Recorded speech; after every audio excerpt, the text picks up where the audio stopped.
Qual é a sua atitude diante de uma situação difícil em que tudo parece desmoronar? Devemos admitir que nossa fé é vulnerável, de tal forma que, diante de uma situação difícil, é impossível mantê-la.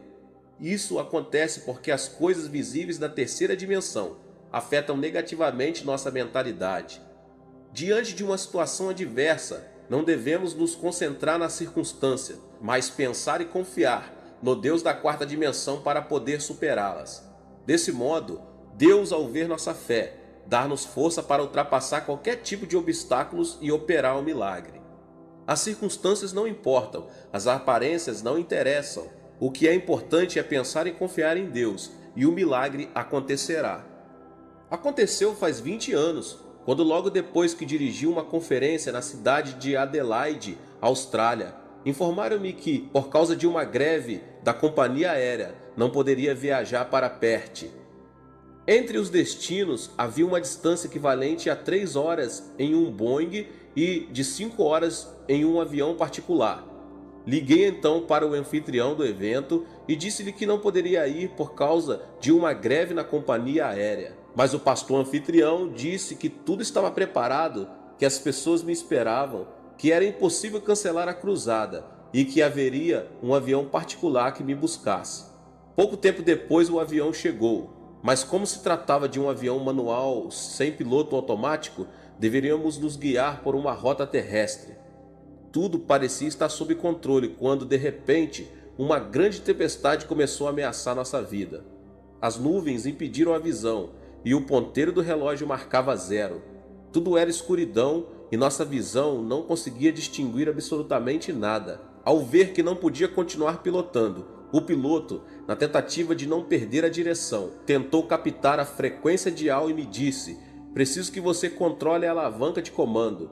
Ao ouvir essas palavras fiquei petrificado, mas como se tratava de uma urgência, não tinha alternativa. Fiquei tentando não perder o controle da alavanca de comando, mas cada vez mais era difícil e eu não conseguia fazer nada.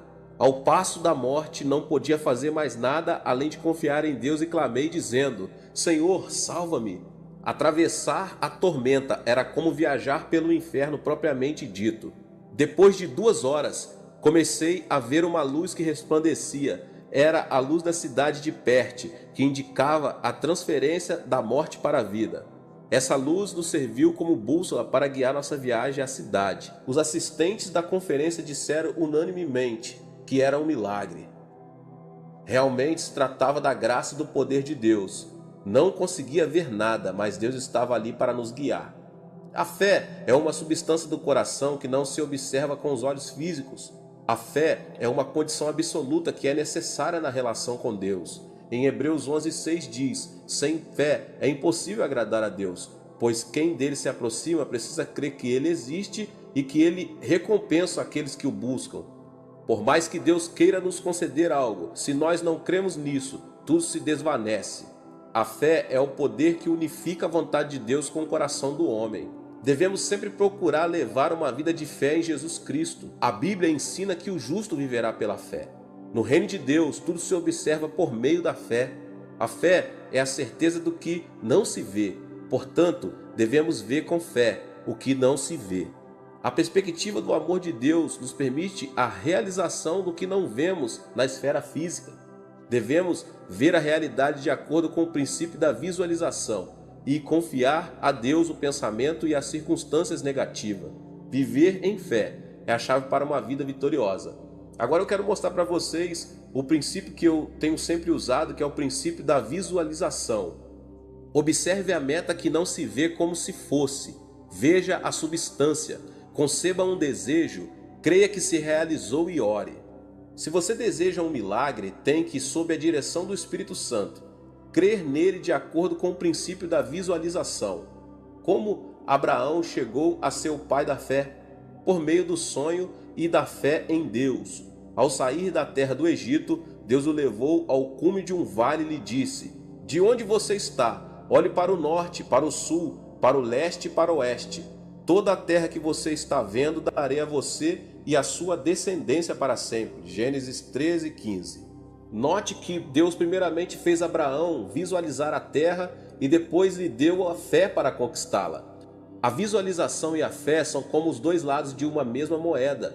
A visualização pertence à quarta dimensão, mas se une à fé para operar o milagre. Hebreus 11:1-2 diz: Ora, a fé é a certeza daquilo que esperamos e a prova das coisas que não vemos, pois foi por meio dela que os antigos receberam bom testemunho. Dessa forma, a fé é a certeza e a convicção do que visualizamos. É preciso esperar colher o que semeou. Sempre pedi pelo reino de Deus e sua justiça, e semeei em fé esperando o milagre. Em um momento de oração, Deus me disse: quero que semeie sua casa, porque por sua oferta Deus fará um grande milagre. E ofertei minha casa de Nencheondong a Deus para a construção da igreja em Yeoudo. Mesmo sendo pastor, não era nada difícil ofertar, porque se tratava de uma casa que eu e minha esposa compramos com muitíssimo esforço, logo depois de casarmos. Mas decidi obedecer à voz de Deus, e Deus realizou um grande milagre, porque a aquisição da terra em Yeoudo nos permitiu construir uma igreja grande e estender as tendas de nosso ministério. O que agradou a Deus não foi a quantia da minha oferta, mas o fato de semear com fé e obediência à sua palavra. O homem colhe o que semeia. O que semeia pouco, colhe pouco, mas o que semeia muito, colhe muito. A lei da semeadura e da colheita não constitui apenas uma lei natural, mas também uma lei espiritual. Temos de esperar colher muito se semeamos muito. Você já viu um lavrador que não espera o tempo da colheita quando faz todo tipo de esforço para semear? Devemos ter esse nível de fé, pelo qual possamos dizer que estamos dispostos a oferecer todos os nossos pertences, pois essa é a atitude que atrai o milagre. Por meio da cruz, Deus nos abençoou para que prosperemos em todas as coisas e para que tenhamos saúde, assim como prospera a nossa alma. Agora, meus irmãos, outro ponto é que é preciso desenvolver um conteúdo de oração. Uma vez que tenha concebido convicção e certeza de que recebeu o que pediu e o visualizou de acordo com o princípio da visualização, é tempo de mudar o seu estilo de oração. Você não pode continuar dizendo: Senhor, concede meu desejo, responde a minha oração, quando o Senhor já respondeu, pois essa seria uma oração de dúvida e não de fé. Depois de pedir algo a Deus em oração, devemos confessar: Deus, obrigado por me curar. Obrigado pela cura completa. Lembre-se de que os sintomas podem continuar, mas a cura já está feita. Mesmo quando o Espírito Santo nos dá a convicção de que fomos curados, se continuarmos dizendo: Senhor, cura-me, Ele nos dirá: ouça, já curei você. Ou seja, nossa oração pode se transformar em uma confissão de incredulidade. Há ocasiões em que, quando oramos pela salvação de nossos filhos, Deus nos dá a convicção de que foram salvos. Ainda assim, os filhos não assistem aos cultos e estão ocupados com afazeres. E isso nos deixa duvidosos, porque existe um abismo enorme entre a convicção e a realidade. Nesse caso, você deve orar da seguinte forma: Deus Pai, chama meu filho mais velho, pois ele foi salvo. Faze minha filha se arrepender, porque foi salva. Não permitas que meu filho mais novo continue no mundo, pois o Senhor já o salvou. Essa é uma oração de fé. O mesmo acontece em outras áreas da vida. Por exemplo, se você se encontra orando por trabalho e Deus lhe dá a convicção, não deve orar: Senhor, dá-me trabalho, porque o Senhor o repreenderá dizendo: ouça, já lhe concedi um trabalho. Você deveria orar dessa maneira: Deus, obrigado pelo meu novo trabalho. Já que o Senhor o proveu para mim, permite que eu o conheça logo. Quando você crer nas coisas que não são como se já fossem, também é necessário que confesse essas coisas que não são como se já fossem. A oração do princípio da visualização não deve ser acompanhada de vãs repetições, mas de convicção. Existem numerosos fatores que tentam nossa fé, mas você deve vencer as circunstâncias, orar até obter paz e clamar a Deus com fervor. Visualizamos, cremos e concebemos o sonho de Deus. Entretanto, as circunstâncias nos levam à frustração e ao desejo de querer abandonar tudo. Mas você não deve se ater a isso, porque esses são obstáculos que você mesmo deve vencer. O que se espera se transforma em certeza somente para aquelas pessoas que venceram em paciência e tenacidade. Foi na década de 1960, quando minha igreja crescia de maneira acelerada, que implementamos pela primeira vez as vigílias às sextas-feiras. Nesta época, não existiam vigílias em meu país. Minha igreja foi pioneira em difundir as reuniões de vigílias em toda a Coreia. Naquela época, as reuniões de vigílias atingiam seu ponto máximo por volta das 4 horas da manhã do dia seguinte. Orávamos, cantávamos louvores e também eram muitos os testemunhos. O fervor da oração era tão grande que todos tinham a impressão que a noite passava muito rápido. Lembro-me de que multidões se aproximavam da igreja para orar, recebiam cura divina e eram cheias do Espírito Santo. Foi em uma dessas reuniões que logo depois de orar pelos enfermos eu disse: há uma pessoa que foi curada de úlcera gástrica. De repente, um jovem se colocou em pé e gritou dizendo: pastor, sou eu. Sou eu quem foi curado de úlcera. Eu creio, mas é difícil crer. Essa última frase me chamou a atenção.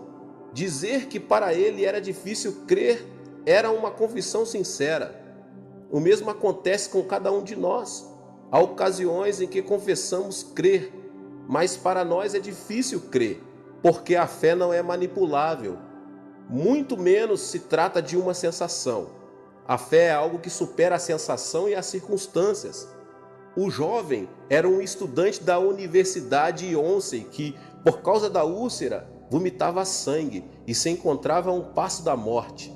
Clamava a Deus por sua cura, mas o problema era que crer era difícil para ele.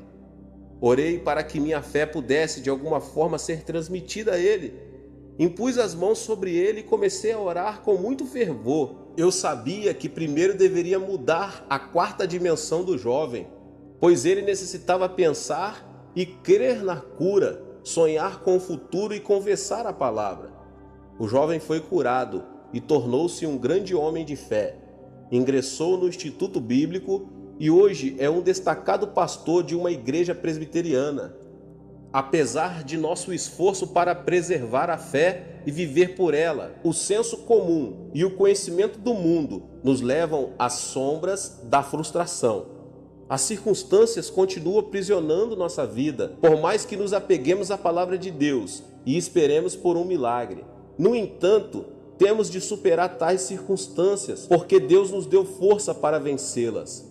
Você também pode se tornar um vencedor. A Bíblia nos ensina que devemos crer que recebemos tudo o que pedimos em oração. Todavia, há ocasiões em que é difícil crer.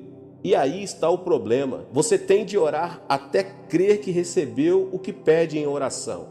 Mas lembre-se de que existe uma parede de gelo que impede o acesso à fé, em crer que já recebemos a resposta à oração.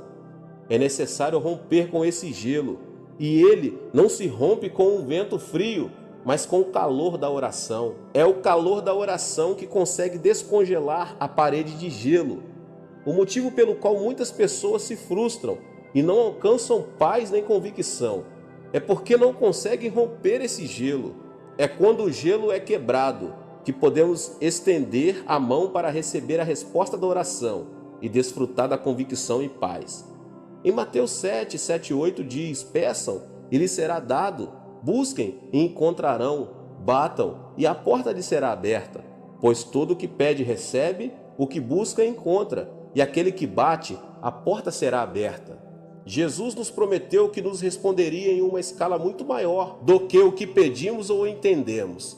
Devemos orar até obter convicção, e logo depois de haver rompido o gelo, temos de crer e confessar que recebemos o que pedimos. Isaías 55, 6 e 7 diz: busquem o Senhor enquanto é possível achá-lo. Clamem por ele enquanto está perto. Que o ímpio abandone o seu caminho e o homem mau os seus pensamentos. Volte-se ele para o Senhor, que terá misericórdia dele. Volte-se para o nosso Deus, pois ele dá de bom grado o seu perdão. O renomado pastor inglês Spurgeon disse: a oração é puxar a corda para baixo a fim de que o sino do céu soe nos ouvidos de Deus. Ou seja, Existe um sino sob o ouvido de Deus, e se puxamos a corda para baixo, Deus escuta e responde às nossas orações. A oração da fé é o canal que transforma a desesperança absoluta em esperança absoluta. Há pessoas que criticam a atitude de orar em alta voz, mas a palavra de Deus diz em Jeremias 33:3: clama a mim e eu responderei, e lhe direi coisas grandiosas e insondáveis que você não conhece. Clamar significa orar em alta voz. Salmo 145:19 diz: ele realiza os desejos daqueles que o temem, ouve os gritos por socorro e os salva. Devemos orar, clamar até obter convicção e paz no coração. Deus responde às nossas orações quando clamamos com um desejo ardente. Vivemos em um mundo cheio de ansiedade e frustração, mas descarregue a ansiedade e confie a Deus o pensamento negativo e o temor. Ponha seus olhos em Deus. O Senhor Jesus teve compaixão daqueles homens que estavam sobrecarregados. Em um convite a uma vida leve e tranquila, disse: venham a mim, todos os que estão cansados e sobrecarregados, e eu lhes darei descanso. A carga de seu passado é pesada? A carga de sua vida é pesada? O jugo do diabo é pesado? A carga de sua enfermidade é pesada? A carga da sobrevivência é pesada? A carga da vida triste é pesada? A carga da morte é dolorosa? Não se preocupe, diz Jesus, não se sobrecarregue. Eu a tomarei sobre mim, visto que eu já levei sobre mim toda a carga na cruz. Você deve somente confiar, obedecer e descansar à sombra de minhas asas.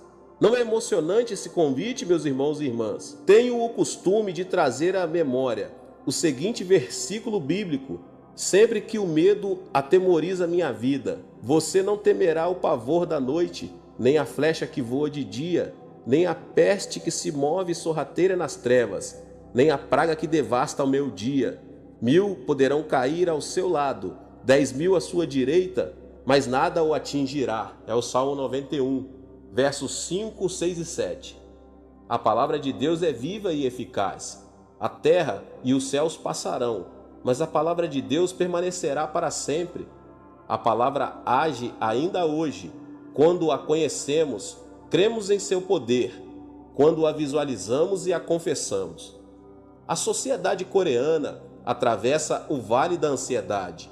O medo da guerra oprime o coração do povo. O conflito que envolve a questão nuclear com a Coreia do Norte e a guerra do Iraque são alguns dos fatores que alimentam a tensão. Vimos a calamidade da guerra do Iraque, e isso causa uma tensão maior por causa do temor da possibilidade de uma guerra na Península Coreana. Procuramos aparentar paz, mas na verdade é impossível desfazer o temor da ansiedade. Outra questão é o conflito de ideias na área política, por causa da brusca mudança geracional. A geração jovem critica a geração adulta de conservadores, enquanto os adultos criticam a nova geração por ser extremamente reformista.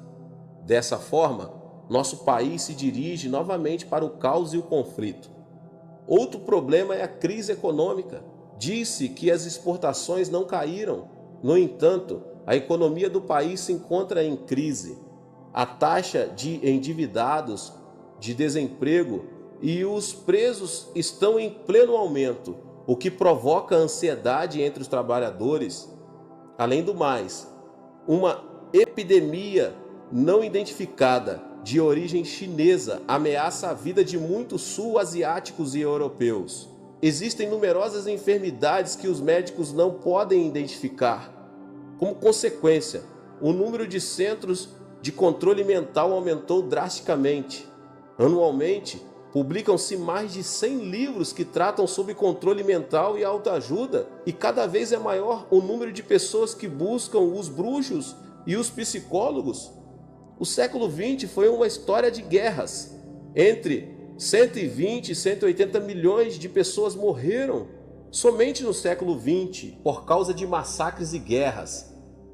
Entre 1945 e 1990, só houve 3 semanas sem guerra. Ainda assim, são muitos fatores que nos fazem atravessar o vale do temor e da ansiedade, tanto em termos nacionais como mundiais. A solução não está nos bruxos nem nos psicólogos. A solução está somente em Jesus Cristo, nosso pastor. Jesus Cristo, que tem toda a autoridade nos céus e na terra, toma-nos pela mão quando atravessamos o vale da sombra da morte. Tomados pela mão de Jesus Cristo, podemos atravessar pelo vale da sombra da morte, porque somente o Senhor pode guiar-nos com sua vara e seu cajado. A vara do Senhor representa a direção do Senhor. João 10,3 diz: o porteiro abre-lhe a porta, e as ovelhas ouvem a sua voz. Ele chama as suas ovelhas pelo nome e as leva para fora. O Senhor é o nosso pastor, e somos suas ovelhas. O Senhor conhece cada um de nós pelo nome, nos guia com sua vara e nos chama pelo nome. Aprenda a viver pela fé e a caminhar com Deus. Tenha um encontro pessoal com o Espírito Santo. Medite na palavra de Deus e tenha comunhão com homens de fé. Somos seres vulneráveis, porque o homem é um ser finito. Procuramos levantar-nos aqui e ali, mas tornamos a cair. Deus, no entanto, tem compaixão de nós e quer proteger-nos. Isso não é uma maravilha, meus irmãos? Deus nos deu sua palavra para que, por meio dela, possamos vencer o mundo, assim como ele nos deu o Espírito Santo, o Consolador, para sustentar-nos. E não somente isso, Deus nos abençoou com a comunhão entre os irmãos. Devemos prosseguir meditando na palavra e mantendo uma estreita comunhão com o Espírito Santo e nossos irmãos na fé. D.L. Moody, o evangelista que transformou os Estados Unidos da América no século XIX, logo depois de sua conversão, não conseguia deixar de cambalear em sua vida espiritual, apesar de seu esforço, até que um dia decidiu ir ao monte orar e participar de campanhas evangelísticas. No entanto, a unção não durava mais do que um mês. Foi então que Moody, frustrado, disse: "Parece que meu coração é como aquele terreno pedregoso, onde não pode crescer a semente da palavra." Foi em um desses dias quando, repentinamente, buscou na palavra a passagem de Romanos 10, 16 e 17 que diz: "No entanto, nem todos os israelitas aceitaram as boas novas, pois Isaías diz: Senhor, quem creu em nossa mensagem? Consequentemente, a fé vem por se ouvir a mensagem, e a mensagem é ouvida mediante a palavra de Cristo." Ao ler esse trecho da Bíblia, Moody se deu conta de algo impressionante, que o fundamento de fé é a palavra, e que o ato de ouvir a palavra de Cristo sustenta a fé. A partir deste instante, Moody começou a meditar na Bíblia todos os dias pela manhã bem cedo e a orar pelo crescimento de sua fé. Confessar, falar e agir pela fé foram elementos chaves que Moody usou para desenvolver sua fé. Foi logo depois dessa experiência que Moody se converteu em um gigante da fé e conseguiu transformar o mundo inteiro com a mensagem do Evangelho. Esse evangelista disse: "A Bíblia foi meu leito quando eu mais necessitava, minha lâmpada quando tudo era escuridão, minha ferramenta na hora de trabalhar, meu instrumento musical quando louvava, meu guia-mestre em meio à minha ignorância e minha rocha quando eu cambaleava." John Wesley, o pastor que implantou a Igreja Metodista e transformou a Inglaterra no século XVIII, consagrou-se a Deus quando era apenas um simples estudante da Universidade de Oxford e foi enviado aos Estados Unidos como missionário. No entanto, meus irmãos, sua obra missionária terminou sendo um fracasso. Uma grande crise de fé arrasou sua vida e, frustrado, decidiu regressar a seu país natal. Na viagem de regresso à Inglaterra, uma grande tempestade começou a ameaçar a vida de muitos tripulantes que viajavam no navio, incluindo ele mesmo. Mas alguns morávios a bordo se mantiveram firmes na fé e não deixavam de louvar a Deus. Isso causou um impacto na vida do pastor Wesley. Em 24 de maio de 1738, João Wesley experimentou o poder do Espírito Santo em Aldersgate, Londres. O pastor Wesley lembra-se do ocorrido desta maneira: aquela noite estive presente em uma companhia evangelística em Aldersgate, quase que obrigado por causa de um amigo. Alguém começou a ler a introdução do comentário de Romanos, escrita por Martinho Lutero, e passado 15 minutos das 9 horas da noite, meu coração começou a bater em meio a um fogo ardente, quando escutava o pregador falar que a fé em Jesus Cristo transformava nosso coração. Aquela noite, entendi claramente que por meio da fé em Jesus Cristo, recebi o perdão dos pecados, a justificação pela fé e a salvação. Wesley tinha conhecimento do que tratava o livro de Romanos, mas seu conhecimento era só intelectual. Naquela noite, porém, em meio a um fogo ardente e ao mesmo tempo extravagante, ele se deu conta de que o perdão de pecados e a justificação eram recebidos por meio da fé. Uma luz iluminou seu espírito e uma alegria indescritível inundou seu coração. Depois dessa experiência, ele começou a transformar a Inglaterra com o Evangelho. Após muitos anos, quando as pessoas lhe perguntavam qual foi a força que o impulsionou a pregar o Evangelho, ele respondia: foi o fato de abraçar o fogo do Espírito Santo, aquele fogo que um dia conheci em Aldersgate. Somente o fato de conhecer a verdade não modifica nossa vida. Temos de entender e experimentar a verdade por intermédio do Espírito Santo, para ter este tipo de fé e valor que supera toda turbulência e adversidade. O pastor Wesley fez crescer a estatura de sua fé por meio da comunhão com o Espírito Santo. Enchamos nosso coração com o fogo do Espírito Santo, como fez João Wesley. O Espírito Santo que desceu sobre Wesley deseja estar conosco neste mesmo instante. É Ele quem nos ajuda a compreender e a recordar a palavra. A fé da quarta dimensão cresce por intermédio do Espírito Santo. A fé não é uma criação nossa, mas sim uma graça dada por Deus, um produto do Espírito Santo. Romanos 8, 26 e 27 diz: da mesma forma, o Espírito nos ajuda em nossa fraqueza, pois não sabemos como orar, mas o próprio Espírito intercede por nós com gemidos inexprimíveis. E aquele que sonda os corações conhece a intenção do Espírito, porque o Espírito intercede pelos santos de acordo com a vontade de Deus.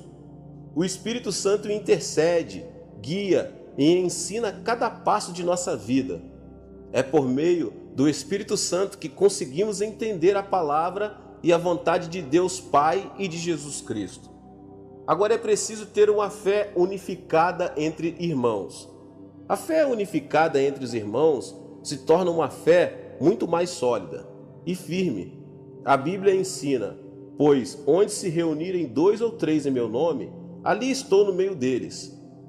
Além do mais, Deus abençoa um lugar pela presença de um justo. Por meio da comunhão com os irmãos, podemos estender o reino dos céus e vencer o mundo com muito mais facilidade. Também podemos ser uma fonte de inspiração para muitas almas. Em 1969, o ex-presidente dos Estados Unidos, Dwight Eisenhower, teve um diálogo privado de 30 minutos com o evangelista Billy Graham, quando se encontrava em um estado muito grave, em uma das salas do Hospital Militar Will Treat. Ao finalizar a conversa, o presidente Eisenhower suplicou ao evangelista que permanecesse por um pouco mais de tempo, dizendo: pastor, quero continuar conversando com o senhor. Não se vá, por favor. Bem, pois tem algo mais para dizer? Pastor, ainda não estou certo de poder encontrar-me com Deus. Poderia ajudar-me? Para receber o perdão dos pecados, salvação e poder ser chamado filho de Deus, basta crer em Jesus Cristo, que sofreu a morte na cruz e ressuscitou por nós. não é por algo que nós façamos. Billy Graham, tomando a mão do presidente Eisenhower, orou por ele. O presidente, com lágrimas nos olhos, disse: "Pastor, obrigado. Agora sim, estou preparado para encontrar-me com Deus. Tenho paz no coração." O presidente Eisenhower faleceu em meio a essa paz. A oração de fé do evangelista Billy Graham fez que tivesse paz antes de sua morte. Dessa forma, se você sente que lhe falta fé, busque um companheiro de fé, pois sua oração pode ser de grande ajuda. A oração de fé entre irmãos traz paz e convicção. Temos de viver firmados nos passos da fé, visualizar o reino dos céus e preservar a esperança. Por mais que a realidade nos pareça obscura, não devemos olhar as circunstâncias, mas sim olhar para Deus, prosseguir em uma vida de fé ativa e positiva, porque Deus fará todas as coisas concorrerem para o nosso bem. Para tanto, necessitamos fazer da fé um hábito espiritual. Devemos desejar o crescimento de nossa fé por meio da palavra, da comunhão com o Espírito Santo e com os irmãos na fé. Dessa forma, meus irmãos e minhas irmãs, viver pela fé é a chave para experimentar o milagre de Deus. Viver pela fé não é algo que se consegue da noite para o dia, mas trata-se de um curso que dura toda a vida. Por isso, o hábito é muito importante. Os grandes homens de fé que aparecem na Bíblia são homens que aprenderam a viver pela fé e forjaram sua vida vivendo pela fé. A fé da quarta dimensão é um elemento que cresce por meio da aprendizagem. Meus queridos, que Deus abençoe a vida de cada um. Glória a Deus. Que você possa se inscrever aqui no canal, ativar o sininho das notificações, para você não perder nenhum vídeo que são postados todos os dias aqui no canal. Não esqueça de deixar o seu like e de compartilhar também este vídeo, esta palavra, com seus contatos nas suas redes sociais. Nos vemos nos próximos vídeos. Deus abençoe em nome de Jesus. Tchau, tchau. Olá, meus irmãos e irmãs. Sejam bem-vindos ao canal Vinícius Siqueira. E se você ainda não é inscrito aqui no canal, se inscreva aqui no canal e não esqueça de ativar o sininho das notificações. Todos os dias são postados vídeos abençoados aqui no canal para te abençoar. Vamos a mais uma palavra do Senhor. A palavra foi um elemento muito importante na criação do universo. O plano da criação necessitava de que Deus proclamasse a palavra para entrar em ação e manifestar-se na realidade física. A palavra de Deus tem um poder criativo. O homem, criado à imagem e semelhança de Deus, também possui parte desse poder criativo, o qual não é perfeito, mas parcial.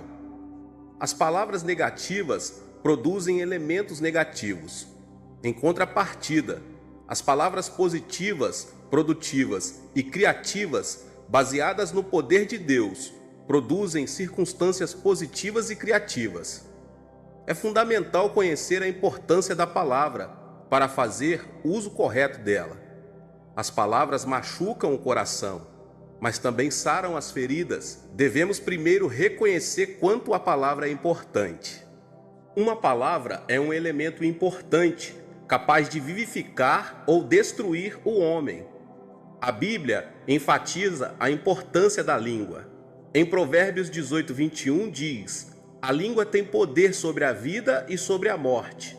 Tiago 3,6 diz: "Assim também, a língua é um fogo, é um mundo de iniquidade, colocada entre os membros de nosso corpo, contamina a pessoa por inteiro, incendeia todo o curso de sua vida, sendo ela mesma incendiada pelo inferno."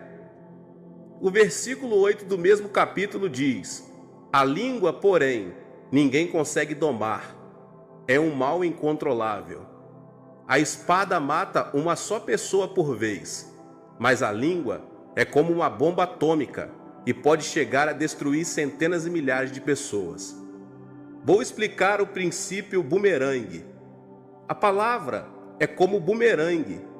As palavras que alguém profere não somente influenciam o que estão à sua volta, mas também acabam influenciando a própria pessoa. Em certa ocasião, Leonardo da Vinci trabalhava em uma obra importante, quando os garotos entraram em seu ateliê correndo e um deles derramou a aquarela em que ele trabalhava. Diante do sucedido, Da Vinci irritou-se e ordenou-lhes que saísse de seu ateliê imediatamente. Os meninos, chorando, saíram do lugar e Da Vinci voltou a pegar o pincel. Mas estranhamente, apesar de seu esforço, não podia continuar sua obra. Logo após, se deu conta de qual era o problema e foi em busca dos garotos que haviam saído de seu ateliê chorando. Ele lhes pediu perdão, os meninos voltaram a sorrir e Da Vinci voltou a trabalhar em sua obra. Do mesmo modo, meus irmãos e irmãs, a palavra afeta tanto os outros como a própria pessoa. A Bíblia ensina: a conversa do insensato traz vara para suas costas, mas os lábios dos sábios os protegem. Provérbios 14:3. Do fruto de sua boca o homem se beneficia, e o trabalho de suas mãos será recompensado. Provérbios 12:14. A palavra deve submeter-se à palavra de Deus e ao poder do Espírito Santo. A palavra deve estar sob controle, visto que ela tem poder em si mesma. E o melhor mestre é o Espírito Santo. Para discernir quando e o que devemos dizer, basta nos mantermos sensíveis ao Espírito Santo, o que reduzirá os erros da língua. Deus se agrada quando confessamos palavras que vivificam, fortalecem e enriquecem os outros. O sábio sabe que a palavra atrai bênção ou maldição e que Deus pedirá conta de toda palavra ociosa. Portanto, tenha cuidado com o que diz. Na verdade, todos cometemos muitos erros ao falar. A Bíblia ensina que nenhum homem pode domar a língua. O silêncio é sabedoria, e o abster-se de falar muito é paz. A autoridade da palavra se obtém por meio do Espírito Santo, da palavra de Deus e da oração. É aí que nossa linguagem se converte em um elemento da quarta dimensão de Deus. A palavra sujeita ao Espírito Santo revela o poder criativo e produtivo na esfera da terceira dimensão. Pronuncie palavras espirituais da quarta dimensão. Sua vida será transformada por meio da linguagem dos céus. É preciso que se proclame palavras de esperança. Libere o pensamento criativo do sim, eu posso, por meio da confissão da palavra. Faça do ato de memorizar e confessar a palavra uma prática diária. Frequentemente, escutamos frases do tipo: como a vida é difícil, isso e aquilo vão acabar me matando, estou cansado, não tenho forças para seguir adiante. É verdade que na realidade é difícil, e as circunstâncias nos impulsionam a dizer essas frases. Mas parece que a maioria das pessoas padece de uma enfermidade chamada não posso. Ou seja, meus irmãos e irmãs, muitos amarram sua vida com palavras negativas. A enfermidade do não posso é um vírus que leva o homem à morte mental. Esse tipo de pessoa jamais conseguirá conquistar alguma coisa. Muitos de nós pensamos: como é que a palavra pode ter tanta influência? Mas é assim. A morte e a vida estão em poder da língua. Portanto, aquele que padece da enfermidade do não posso jamais poderá experimentar um milagre criativo. Deus não usa aqueles que dizem que não podem. Nunca conseguiremos sair do vale da aflição se continuarmos confessando que não podemos. Isso é murmuração contra Deus. Não devemos dizer não posso. Como podemos dizer que não podemos se o Pai que criou os céus e a terra, Jesus que levou o pecado e a enfermidade e a maldição na cruz, e o Espírito Santo Consolador está conosco? Porque você continua confessando que não pode superar o abismo da aflição e da adversidade? Se podes, disse Jesus, tudo é possível àquele que crê. Devemos confessar que sim, é possível todos os dias. Muitos me perguntam: Pastor Cho, qual é o segredo da dinâmica de seu ministério? Como consegue mover o mundo? Simplesmente explico acerca da confissão criativa da palavra. É preciso confessar apesar de tudo. Quando fundei minha igreja junto com a pastora Choi, a Coreia era um dos países mais pobres do mundo. O café da manhã, o almoço e o jantar eram raros, porque não havia o que comer. O melhor que alguém podia comer era batata. Em número, a congregação crescia aceleradamente, mas as finanças da igreja não mostravam sintomas de melhoria. Apenas tínhamos dinheiro para alugar uma casa de 2 ambientes, dos quais um era meu quarto e o outro era para toda a família da pastora Choi. A preocupação era quase a mesma, a comida. Não recebíamos ajuda de ninguém. Um dia a pastora Choi preparou 5 batatas, uma para cada integrante da família, pois não tinha dinheiro suficiente para comprar arroz, e tomávamos água da torneira. Eram dias em que todos guardávamos silêncio e à noite íamos para a cama muito cedo.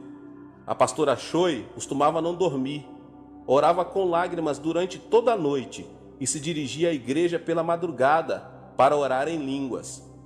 As batatas eram maravilhosas, mas era insuportável comer batatas 3 vezes por dia. Eu senti que meu corpo se debilitava. Foi em um desses dias que, repentinamente, senti como um manancial de fé que brotava dentro de mim. Senti que devia confessar com a boca a fé do Espírito Santo. Parei em frente ao espelho e, fazendo com força com os punhos, disse, olhando para mim mesmo, Yong-cho, você não é pobre. Yong-cho, você é rico. Sua igreja vai crescer para 1000 membros no próximo ano. Yong-cho, você padecia de tuberculose, mas preste atenção agora. Por acaso não está saudável? Yong-cho, sua fé move montanhas. Para aquele que crer, tudo é possível. De repente, senti que alguém me escutava. Abri a porta e era a pastora Choi. Senti vergonha de olhá-la fixamente nos olhos. Não obstante, o poder e a autoridade da confissão da palavra criou algo positivo e criativo, que resultou na igreja maior do mundo. Se eu tivesse ficado frustrado, dizendo que era impossível, que eu não era apto, teria me tornado um fracasso. Ainda hoje, meus irmãos e irmãs, confessar tornou-se um hábito. Eu posso, sou um homem bem-aventurado em Cristo. O êxito é meu, digo antes de ir para a cama. Ao levantar-me pela manhã, volto a confessar. O poder de Deus me dará a vitória. Deus unge com seu poder a confissão criativa de fé. Mude sua linguagem. Apague o vocabulário do não posso de seu dicionário. E em seu lugar escreva, é possível, voltarei a me levantar, apesar das circunstâncias. Livre-se dos julgos por meio da confissão da palavra e encha sua vida de palavras criativas e produtivas. Não cesse de confessar, porque Deus o revestirá da autoridade da palavra e fará um grande milagre em sua vida. Transformará circunstâncias de desesperança em circunstâncias positivas. Sua vida será transformada e sua nação será vivificada. É preciso que você libere sua fé por meio da confissão da palavra. A palavra é um elemento chave na guerra espiritual. Libere sua fé por meio da confissão da palavra. Nunca deixe de confessar. As circunstâncias serão transformadas. Creia. O pastor Stanley Jones, missionário na Índia, é um famoso por sua fé positiva. Ele é um reconhecido escritor, missionário e evangelista. Jones viveu uma vida saudável até os 89 anos de idade, quando passou a sofrer de paralisia. Durante meses ficou paralítico, sem poder mover-se nem falar. Um dia, pediu à enfermeira que falasse por ele e dissesse: em nome de Jesus de Nazaré, levante-se e ande. Por causa da paralisia, pediu à enfermeira que fizesse a confissão de fé em seu lugar. Cada vez que a enfermeira vinha ver o pastor Jones, dizia: em nome de Jesus de Nazaré, levante-se e ande. O pastor respondia: amém. O povo zombava dessa confissão. Todavia, o pastor Jones sabia quão poderosa é a confissão com a boca. Um dia, acompanhado por algumas enfermeiras, dirigiu-se ao monte Himalaia e, com a ajuda delas, confessou: Em nome de Jesus de Nazaré, levante-se e ande. Em pouco tempo, Jones, já um ancião, foi curado completamente de sua paralisia. Esse é o poder da confissão da palavra. É necessário liberar a fé por meio da confissão com a boca. A enfermidade pertence à terceira dimensão, ao passo que a confissão pertence à quarta dimensão. É fundamental, meus irmãos e irmãs, confessar a palavra de fé e transmitir essa fé a outros, pois é essa confissão que transforma as trevas em luz, a morte em vida, o vazio em algo que existe. Agora você pode avaliar quão importante é conceber sonhos, orar por fé e confessar a palavra. A confissão da palavra é o que libera nossa fé, é o poder que causa uma transformação criativa em nossa vida. Por isso, confesse sua fé com a boca. Devemos confessar com os lábios que somos salvos. Romanos 10, 9 e 10 diz: se você confessar com sua boca que Jesus é Senhor e crer em seu coração que Deus o ressuscitou dentre os mortos, será salvo. Pois com o coração se crê para a justiça e com a boca se confessa para a salvação. Isso significa que a atitude de crer com o coração é suficiente para alcançar a salvação. Deve-se confessar: recebo Jesus Cristo como meu Salvador para receber a salvação, porque é a palavra que produz o milagre criativo. Mateus 10, 32, 33 diz: quem, pois, me confessar diante dos homens, eu também o confessarei diante de meu Pai que estás nos céus. Mas aquele que me negar diante dos homens, eu também o negarei diante de meu Pai que está nos céus. Enfim, confessar e negar, a morte e a vida estão em poder da língua. Ouça agora atentamente o testemunho de um dos membros de minha igreja. Há alguns anos, a irmã Jung desmaiou repentinamente. A princípio, pensou-se que se tratava apenas de um sintoma de gripe, mas ela acabou entrando em um estado de coma. Conseguiu recuperar-se cerca de 9 dias depois, mas os médicos detectaram um câncer linfático terminal. Jung começou a arrepender-se de seus erros e do pecado e pediu a Deus que lhe desse uma nova oportunidade de servir-lhe. Os tratamentos químicos não deram resultado positivo, o que obrigou o médico a comunicar a situação à família para que preparassem o funeral. Mas a nossa querida irmã Jung não se deu por vencida, escutava as mensagens em áudio e orava em atitude de arrependimento. Foi em uma dessas pregações que ela ouviu o pastor dizer: onde está, ó morte, a sua vitória? Onde está, ó morte, o seu aguilhão?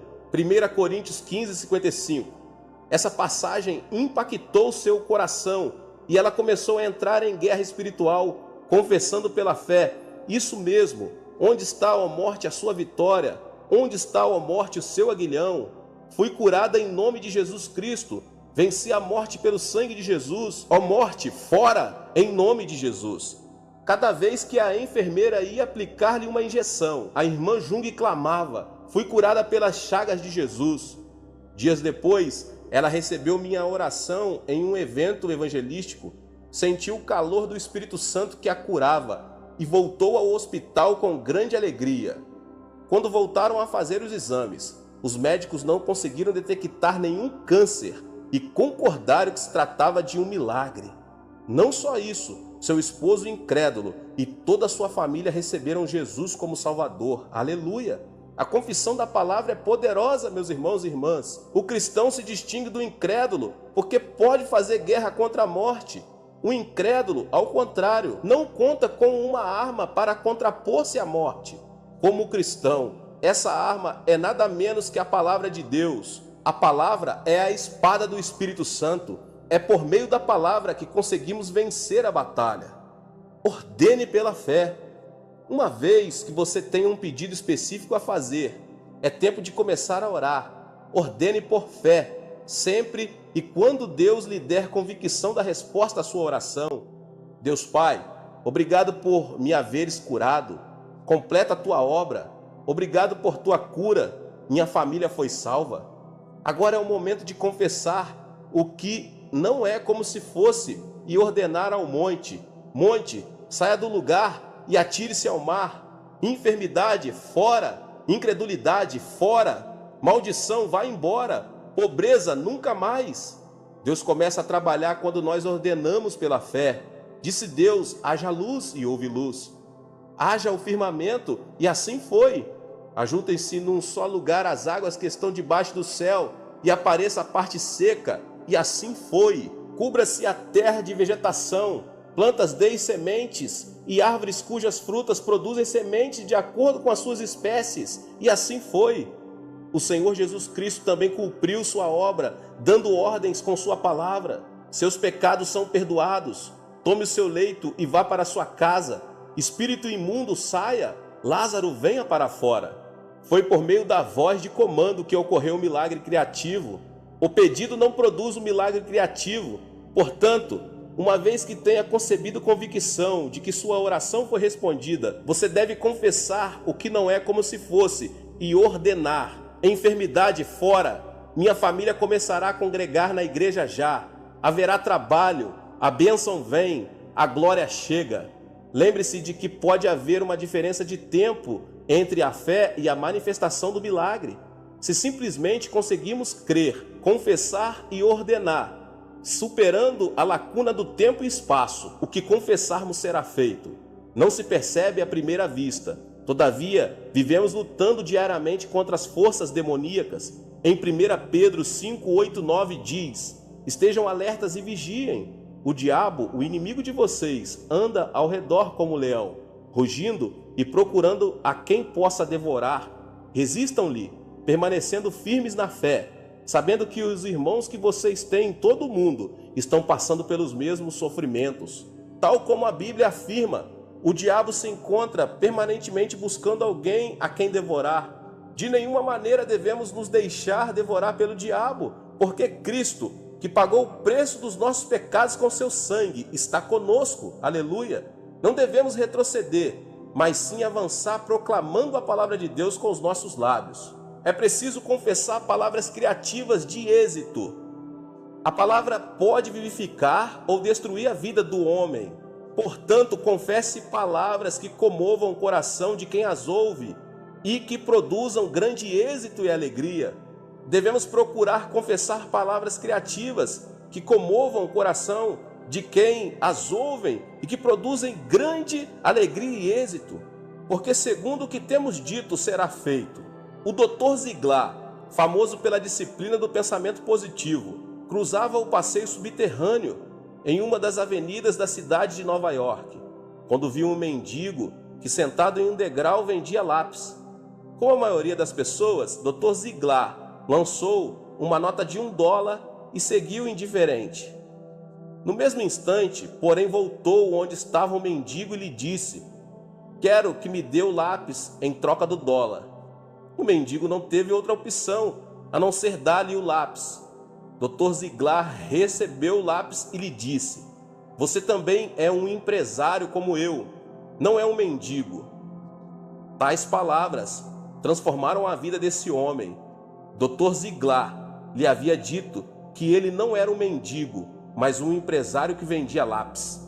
As palavras dele ficaram marcadas no coração do mendigo, e este se converteu em um grande empresário. Não sou um mendigo, disse ele, mas um empresário que vende lápis.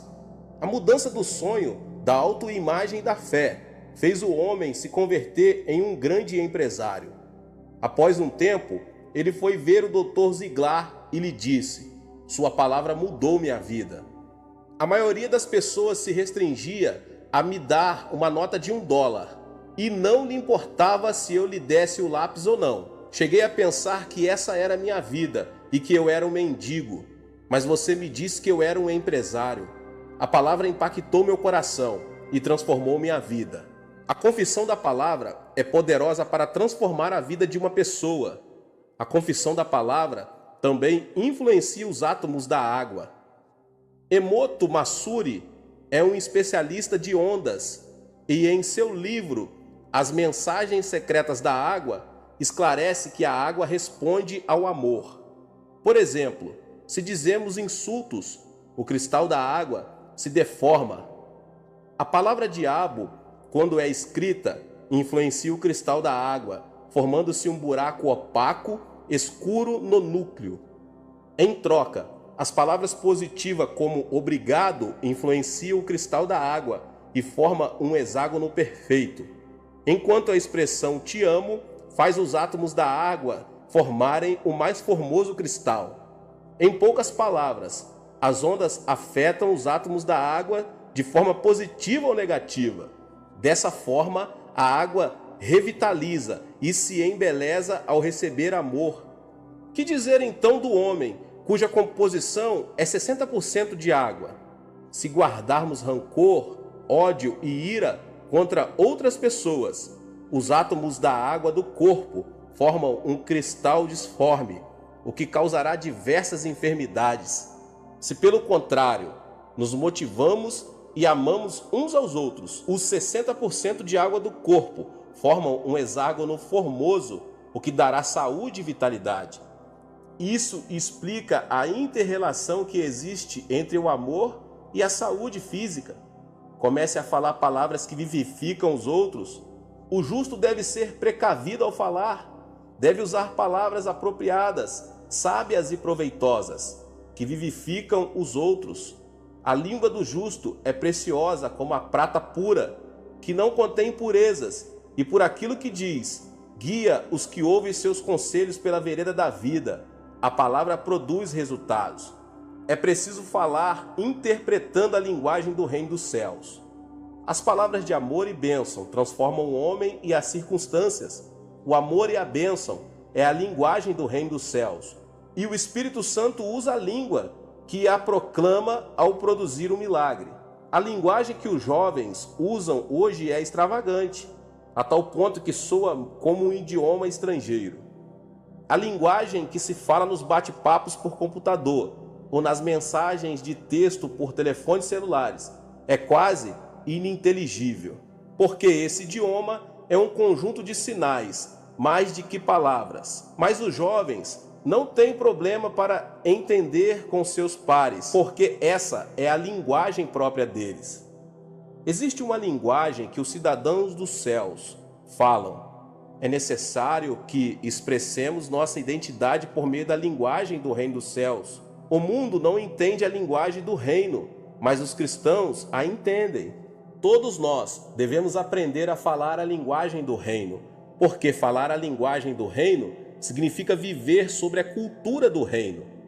A língua domina todo o corpo, portanto nossa linguagem dependem nosso corpo e as circunstâncias. As palavras de amor e bênção transformam e afetam positivamente tanto o homem como as circunstâncias. Não devemos pronunciar palavras de murmuração e maldição sob nenhuma circunstância adversa.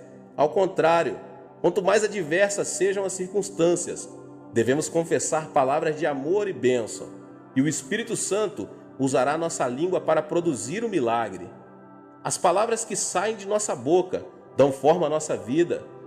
A confissão da boca dá forma às circunstâncias. É fundamental que sejamos cautelosos ao falar. O Espírito Santo desce sobre nós e nos faz falar em línguas. E isso produz um grande milagre, porque é o Espírito Santo que fala por meio de nossos lábios. Devemos ser esse tipo de cristão, que fala a linguagem do reino dos céus, que fala segundo o Espírito orienta. Uma vida de murmuração, queixas e lamentos é uma vida que se dirige à destruição. A Bíblia afirma: a quem tem será dado, e este terá em grande quantidade. De quem não tem, até o que tem lhe será tirado. Isso significa que, se dizemos que não temos, até mesmo o que temos nos será tirado. Mas, se pensamos que temos e enaltecemos a Deus, Deus nos dará mais em abundância. Salmos 22, 3 diz: porém tu és santo, o que habita entre os louvores de Israel. Deus habita no meio dos louvores, e onde ele habita, toda turbulência será retirada e nossa será a vitória. É por essa razão que a Bíblia ensina: dei graças em todas as circunstâncias. A confissão da palavra é sumamente importante, porque ela tem o poder de manifestar o que foi dito na realidade física.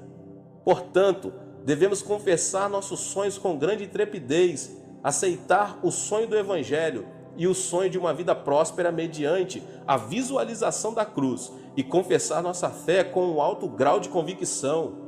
Pela fé em Cristo, fui perdoado e justificado.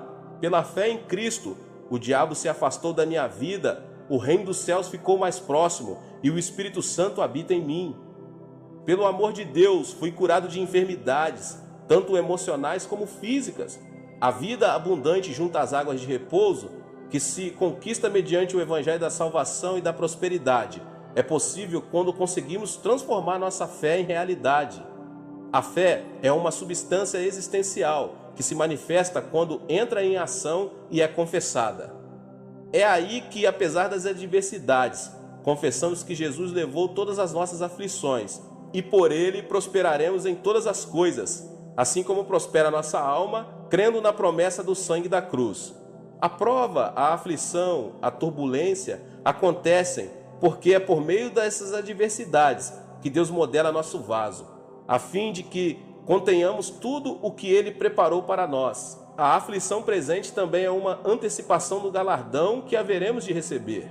A palavra é o elemento da quarta dimensão, que mais de perto está ligada à nossa vida cotidiana, já que a palavra é o que melhor reflete o sentido da realidade. É por meio da palavra que conhecemos a mentalidade, a fé e o sonho de uma pessoa. É por essa mesma razão que a palavra ocupa o quarto lugar dos 4 elementos da quarta dimensão. A Bíblia ensina: e caiu na armadilha das palavras que você mesmo disse, está prisioneiro do que falou, Provérbios 6:2. A palavra está à frente do juízo de Deus.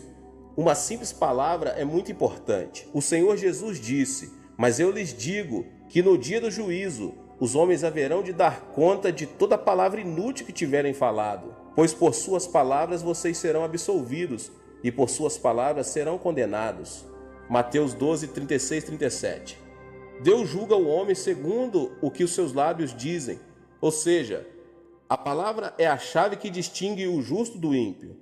Deus escuta todas as nossas falas, conhece nossos monólogos e discerne nossos pensamentos mais íntimos. Nossos lábios devem ser lábios de bênção e, para isso, devem ter como fundamento a autoridade da palavra de Deus. Meus irmãos e minhas irmãs, suas vidas serão transformadas à medida que vocês confessarem uma linguagem criativa baseada na fé, em o nome de Jesus. Que Deus abençoe a vida de cada um que ouviu essa palavra aqui. Você que chegou aqui talvez pela primeira vez,